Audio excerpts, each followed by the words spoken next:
మరి ఇప్పుడు ఫర్టిలిటీ కోసం ట్రై చేసేవాళ్ళు అంటే పిల్లల కోసం ట్రై చేసేవాళ్ళు లేదంటే ప్రెగ్నెన్సీలో ఈ ఇంటర్మిటెంట్ ఫాస్టింగ్ అనేది చేయొచ్చా? చేయకూడదా?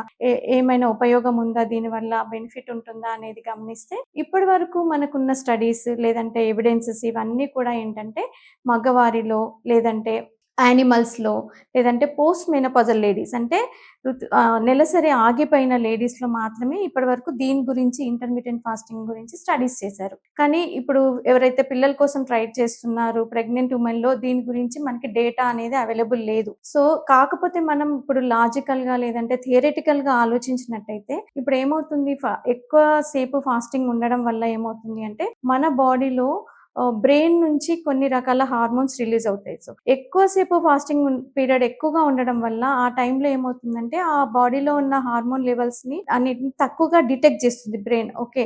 దాన్ని కన్జర్వ్ చేయడానికి ఏమవుతుందంటే, బ్రెయిన్ కూడా తను రిలీజ్ చేసే హార్మోన్స్‌ని తగ్గిచ్చేస్తుంది. సో, ఇలా మనకి ఇప్పుడు రిప్రొడక్టివ్ సైకిల్‌లో ఏమవుతుంది, మనకి బ్రెయిన్ నుంచి రిలీజ్ అయ్యే హార్మోన్స్‌తోనే మనకి ఈస్ట్రోజన్, ప్రొజెస్ట్రాన్ అనే హార్మోన్స్ రిలీజ్ అయ్యి మనకి ఓవ్యులేషన్ ఇవన్నీ కూడా జరగడం జరుగుతుంది. సో, ఇలా ఇంటర్మిటెంట్ ఫాస్టింగ్ ఉండడం వాళ్ళలో ఏమవుతుందంటే ఈ హార్మోనల్ యాక్సిస్ అనేది డిస్టర్బ్ అవుతుంది. అలా డిస్టర్బ్ అవ్వడం వల్ల ఓవ్యులేషన్ కి సంబంధించిన సమస్యలు, ఇర్రెగ్యులర్ సైకిల్స్ రావడము, అండం విడుదల సరిగ్గా అవ్వకపోవడం ఇలాంటి ఇష్యూస్ అనేటివి రావచ్చన్నట్టు.